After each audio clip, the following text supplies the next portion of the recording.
안녕하세요, 여러분. 자료구조 문혜영 교수입니다. 우리가 오버플로우를 해결하는 방법에 대해서 살펴보겠습니다. 내가 이제 데이터를 주소를 계산을 했더니 10번지에 저장하라고 나왔다. 그래서 10번지에 저장하려고 봤더니 이미 다른 데이터가 저장이 되어 있다. 이걸 우리는 충돌이다 라고 하죠. 그러면 이 데이터는 어디다 저장을 해야 될까? 충돌이 일어난 항목들을 해시 테이블에 다른 주소 공간에 배열하기 위한 방법은 무엇이 있을까? 라는 걸 보도록 하겠습니다. 먼저 선형 탐색법이다 라고 있습니다. 선형 탐색법은 10번지에 어떤 데이터가 들어있다. 그럼 11번지 비어있나? 12번지 비어있나? 이렇게 차례대로 비어있는 버켓을 찾는 거예요. 그래서 내가 이제 처음에 결과가 10번지가 나왔다. 11번지 비어있나? 12번지 비어있나? 13번지 비어있나? 이렇게 차례대로 검색하는 것을 말을 하죠. 그래서 비어있는 자리 찾는 시간이 평균적으로 늘어나게 되고요.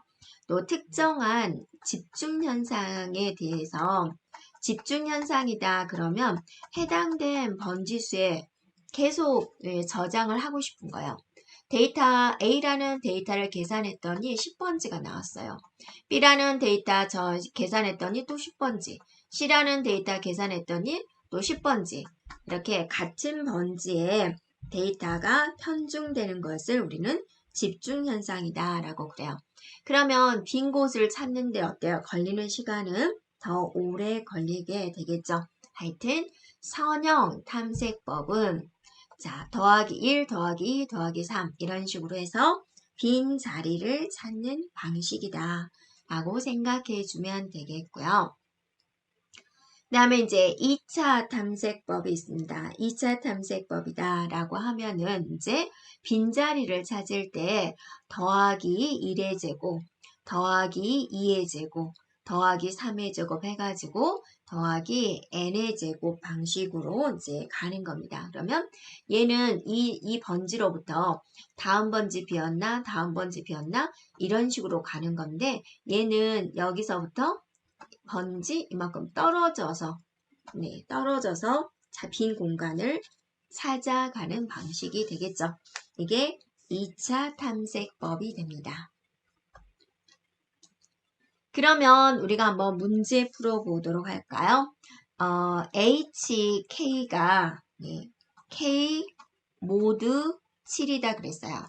얘는 뭐냐면 7로 나눠서 나머지 값을 가지고 주소를 정하겠다라고 그랬고 조건이 있습니다. 만약에 충돌이 일어난다면 2차 조사법으로 하겠다.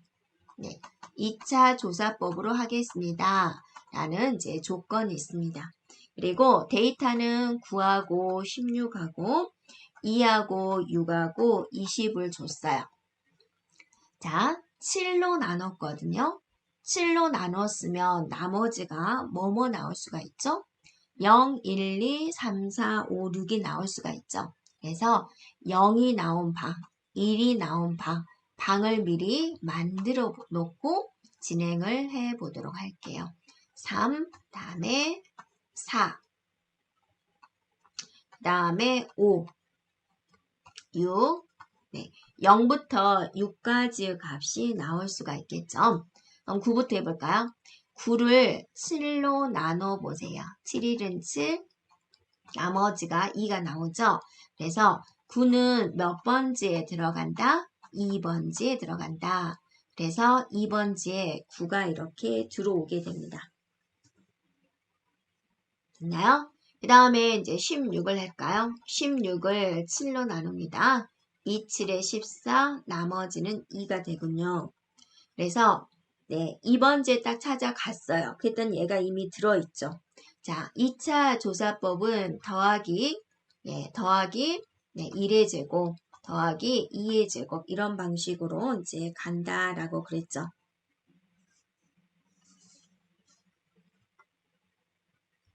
그래서 얘가 이제 2번지가 나왔는데 2번지에 누가 있으니까 더하기 1의 제곱 하면 어때요? 3번지가 나오죠.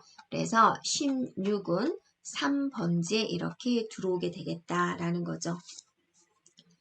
자, 이번에는 2가 있습니다. 자, 2는 7로 나누면 어떻게 돼요? 자, 0 해서 나머지가 2 해서 2번지가 나오군요.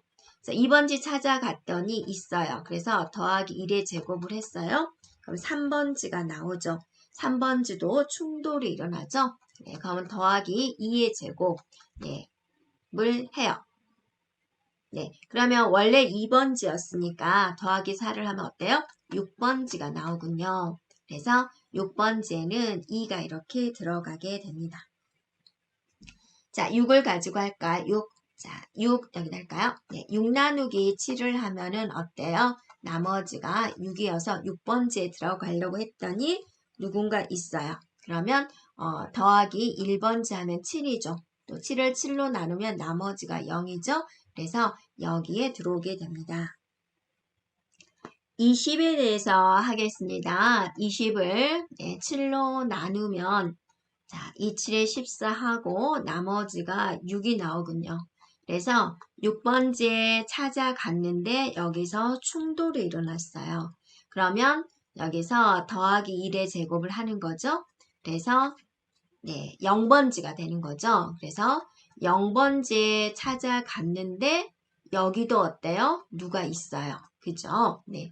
그러면 이제 또 더하기 2의 제곱을 해야 되겠죠. 그러면 여러분이 자, 나온 6번지에다가 더하기 4를 하면 이제 10번지가 되는데 7로만 나눠야 되니까 3번지를 찾아가야 되겠죠. 네, 3번지를 찾아갔는데 또 충돌이 일어났어요. 그러면 이번에는 3의 제곱방을 들어가는 거죠. 그럼 9가 되는 거죠. 그래서 15가 되고 그거를 7로 나눴더니 몇 번지가 살아났어요? 네, 1번지가 나왔군요. 그래서 얘는 좀 많이 찾아갔죠. 그래서 얘는 여기에 드디어 20이 들어오게 되겠다라는 거죠. 네, 그래서 최종적으로 저장되는 형태는 6, 20, 9, 16, 그 다음에 없고 2 이런 형태가 되겠군요. 자, 그 다음에 이제 우리가 이제 어떤 방법이 있냐면 이중해시법이다라고 있습니다.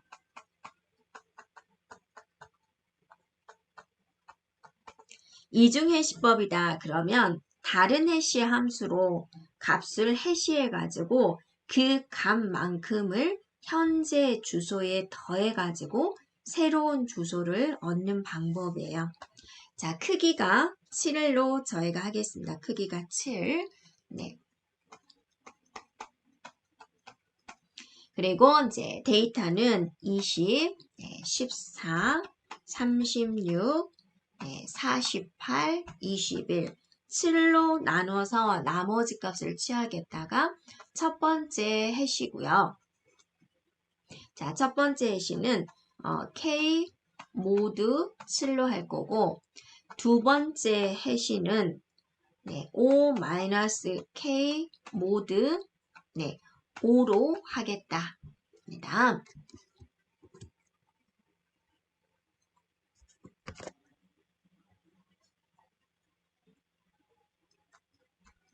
이렇게 되어 있는 걸 가지고 저희가 해볼게요. 자, 먼저 20을 7로 나눕니다. 그러면 27에 14 해서 나머지가 6이 나왔죠. 그러면 얘는 6번지에 들어갑니다. 우리 한번 써볼까요? 크기가 7개다 그랬으니까 0, 1, 2, 3, 4, 5, 6이 되겠죠. 0, 1, 2, 3, 4, 5, 6. 그래서 6번지에 20이라는 데이터가 들어갑니다. 그 다음에 14를 가지고 해야 되겠죠. 그래서 14를 7로 나눴더니 나머지가 0이 나왔어요. 그래서 얘는 0번지에 14가 들어가요. 그 다음에 36이라는 데이터는 자, 5, 7에 35, 나머지가 1이 나와서 여기에 36이 들어가죠. 자, 이제 48을 가지고 할게요. 48은 자, 7로 나눴더니 6, 7에 42. 네. 그래서 나머지가 6이에요. 6번째 찾아갔더니 이미 누가 있어요. 그래서 두 번째 시를 이렇게 합니다. 그래서 5에서 네, 48을 7로 나누면 어떻게 되죠? 아니 5로 나눠야 되겠죠? 5. 자, 48을 5로 나눠요. 그럼 5, 9, 45 나머지가 3이 되죠? 그래서 5-3 5-3은 2다. 그래서 2번지에 48이 들어간다. 이렇게 되는 거죠. 그 다음에 21. 21은 7로 나누면 나머지가 0이에요. 0번지 들어가려고 했더니 이미 데이터가 있죠. 그래서 네, 21을 또 5로 나눠요. 그러면 5, 4, 20 해서 나머지가 1이죠. 그래서 5에서 2를 빼면 네, 4다 라고 해서 4번지에 네, 데이터가 21이 들어가겠군요. 자, 이런 식으로 우리가 해싱 함수에 있어서 오버플로우를 해결할 수 있습니다.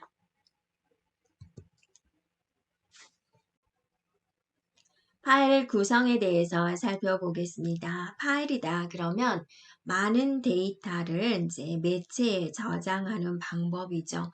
그런데 내부적으로 굉장히 많은 자료의 파일을 어떤 방식으로 저장을 할 거냐, 어떤 방식으로 저장을 해야지 공간을 좀 더 효율적으로 사용할 수 있을까, 그리고 내가 원하는 데이터가 있을 때 어떻게 하면 빨리 찾아올 수 있도록 파일을 구성할 것이냐. 그러니까 여러분 방에 물건을 아무데나 휙휙 던져 놓으면은 나는 잘 찾을 수 있지만 제3자가 봤을 때 저장되는 규칙성이 없기 때문에 굉장히 불편하죠. 네. 그래서 파일은 내가 어떤 방식의 파일을 선택을 할까를 고민하게 되는데, 대표적인 파일 형태는 순차 파일과 직접 파일과 네, 색인 순차 파일이 있습니다. 그래서 색인 순차 파일은 조금 특이한 경우죠. 그래서 시험 문제에서는 색인 순차 파일에 대해서 물어보고 있고, 그냥 순차 파일도 특징적인 게 있습니다. 그 정도만 알고 있으면 될 거예요. 그러면 순차 파일에 대해서 살펴볼게요. 순차 파일은 이제 시퀀셜이라 해가지고 입력되는 순서대로 그냥 차례대로 순차적으로 저장을 하는 거예요. 그래서 자, 저장하고 중간에 빈 공백이 없어요. 그래서 쭉 이런 식으로 저장하는 거고, 그래서 저장 매체 효율은 높다라고 이야기를 해요. 왜냐하면 저장 공간을 잘 활용하고 있잖아요. 하지만 검색을 할 때 만약에 차곡차곡 저장을 했는데 내가 원하는 게 맨 끝에 있다. 얘는 내가 원하는 데이터를 찾아올 때 무조건 앞에서부터만 검색을 하거든요. 그러니까 맨 끝에 있으면 어때요? 맨 나중에 검색이 되겠죠. 그래서 평균적으로 검색을 할 때 불편하다라고 이야기를 합니다. 그래서 이 순차 파일을 채택하고 있는 보조기억 장치는 무엇이냐면, 자, 바로 네, 자기 테이프가 되고요. 그래서 얘는 기억 장소에 대한 낭비는 없어요. 무조건 앞에서부터 저장이 되기 때문에. 네. 근데 삽입 삭제를 할 때 데이터 이동 시간이 길어요. 예를 들면 자, 영화관에 100명의 학생들이 영화를 보고 있는데 무조건 들어온 순서대로 꼬박꼬박 앉아야 되는 거예요. 다 앉았는데 여기에 있는 학생이 저 잠깐 나갈게요. 휙 나가요. 그러면 이 뒤에 있는 모든 학생들이 다 일어나서 여기를 메꿔주기 위해서 다 한 칸씩 이동해야 되는 거예요. 얼마나 불편합니까? 데이터가 삽입이 됐는데 얘는 꼭 여기 들어와야 되는 거예요. 그러면 이 뒤에 있는 사람이 모두 일어서서 뒤로 한 칸씩 이동해야 되겠죠. 네, 그래서 이것의 가장 큰 단점이에요. 삽입 삭제가 불편해요. 그래서 조금 움직임이 없는 자료들인 경우에 좀 편리하겠죠. 자꾸만 들락달락하는 사람이 많으면 들락달락하는 데이터가 많으면 어때요? 이거 이동하다가 끝나잖아요. 그래서 대량의 작업을 일괄 처리를 하는 배치 처리, 일괄 처리에 적합한 저장 파일 형태가 됩니다. 그래서 일괄 처리다 그러면 한 달에 한 번씩 처리하는 급여 계산 같은 것을 수도세 계산, 전기세 계산 이런 것들을 우리는 일괄 처리라고 하죠. 그래서 어떤 변화가 거의 일어나지 않는 그런 처리를 할 때 편리하다라는 겁니다. 그리고 바로바로 답변을 이루어주는 대화형 처리에는 적합하지 않다. 이게 맨 앞에서부터 검색을 해야 되기 때문에 평균 검색 시간이 굉장히 깁니다. 그래서 대화형 처리에는 적합하지 않지만 일반적인 어떤 매체에도 이 순자 파일 형태는 적용할 수가 있다라는 겁니다. 그래서 순자 파일에서 여러분이 꼭 기억해야 될 거는 순서대로 저장한다. 삽입 삭제 너무 힘들다. 대표적인 거 자기 테이프다. 기억 장소 이용 효율이 좋다. 일괄 처리에 적합하다. 대화형 처리에는 적합하지 않다. 이렇게 기억하면 되겠습니다. 자, 직접 파일인데요. 순자 파일의 어떤 반대되는 개념이죠. 특정한 순서 없이 아무데나 임의의 저장 공간에 기록하는 방식이 됩니다. 그래서 그럼 이 데이터를 어디다 저장할 것인지를 고민해야 되겠죠. 그럴 때 해싱 함수를 이용해서 주소 계산을 하고요. 데이터에 대한 접근 시간이 빨라요. 그 다음에 레코드, 삽입 삭제가 용이하다. 그렇기 때문에 접근 시간이 빠르기 때문에 자주 뭔가 잦은 상황 변화가 일어나는 거. 그러니까 뭐 데이터를 입출력이 자주 일어나는 거. 그래도 자주 일어나는 것에 이제 적합하다라는 겁니다. 특징점이. 그 다음에 이제 색인 순자 파일을 보겠습니다. 색인 순자 파일은 순자 파일인데 앞에 색인이 붙었어요. 그래서 여러분의 책의 목차다라고 생각해 주면 돼요. 자, 우리가 먼저 책의 목차를 찾죠. 내가 원하는 것을 찾을 때 목차를 찾아서 얘가 100페이지에 있군. 그러면 100페이지에 딱 가가지고 해당된 내용을 이렇게 참조하는 거죠. 이게 이제 색인 방식이다라는 겁니다. 그래서 색인은 이렇게 순서대로 되어 있잖아요. 그 순서를 보고 여기서는 직접 찾아가는 거잖아요. 그래서 순차 접근과 직접 접근 방식이 모두 가능하고 검색 효율이 검색 효율이 좋다. 목차가 있기 때문에 목차가 없는 책에서 여러분이 필요한 내용을 찾는다라고 생각해 보세요. 불편하겠죠? 그래서 효율적인 검색이 가능하고 레코드 삽입 삭제도 용이하다. 용이하다. 자, 레코드를 참조하기 위해서 제일 먼저 색인을 찾고 그 색인이 가리키는 주소를 참조를 하게 됩니다. 순서가. 그래서 색인 순차 파일의 구성은 영역이 세 가지가 있어요. 기본 영역, 순수하게 우리가 보통 데이터가 기록되는 영역, 색인 영역, 목차가 있는 곳이다 라고 생각해 주면 됩니다. 그 다음에 오버플로우 영역, 오버플로우가 발생됐을 때 대비하기 위한 영역입니다. 그래서 기본 영역은 실제적인 데이터가 저장되어 있는 곳, 색인 영역은 레코드가 몇 번째에 있어요 라는 것을 알려주는 위치를 알려주는 색인이 기록되는 영역이다 라는 거고요. 이 색인 영역에는 세 가지가 있어요. 트랙 인덱스, 그 다음에 실린더 인덱스, 그 다음에 마스터 인덱스 이렇게 세 가지가 있습니다. 기억을 해주고요. 좀 특이한 영역이 되죠. 그 다음에 이제 여기서 트랙 인덱스다 그러면 트랙상에 기록되어 있는 데이터 레코드 중에서 최대 키가 또 주소가 기록되는 색인이고 실린더당 하나씩 만들어지는 부분이고요. 실린더 인덱스다 그러면 각 트랙 색인의 최대가 또 레코드가 기록된 실린더에 대한 정보가 기록된 색인입니다. 다음에 마스터 색인 인덱스다. 그럼 일정한 크기의 블럭으로 블럭화해가지고 거기서 처리하는 키값을 갖는 레코드가 어떤 실린더 인덱스 상에 기록되어 있는가를 나타내는 정보입니다. 그래서 그냥 세부적으로 제가 한번 말씀드렸고요. 일단 종류는 기억을 해주고요. 오버플로우 영역은 이제 데이터에 빈 공간이 없을 때 만들어 놓은 예비 공간이 돼요. 실린더 오버플로우 영역과 독립 오버플로우 영역으로 이제 나누어지게 됩니다. 그래서 실린더 오버플로우 영역은 각 실린더마다 만들어지는 오버플로우 영역이 되고요. 다음에 독립 오버플로우 영역이다. 그러면 실린더 오버플로우 영역에 더 이상 기록할 수 없을 때 또 예비 공간으로 바로 독립 오버플로우 영역입니다. 이렇게요.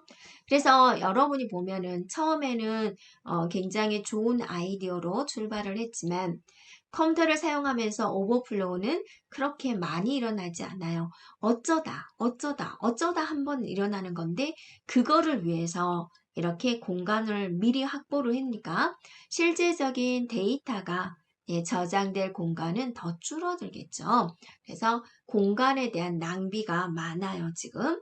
이만큼 영역이어서 다른 파일이면 이걸 통째로 데이터 영역으로 쓸 건데 얘는 색인 영역 남겨둬야죠. 오버플로우 영역 남겨둬야죠. 나머지를 데이터 영역으로 쓰고 있기 때문에 자, 영역에 낭비가 있다라는 말이 있고요.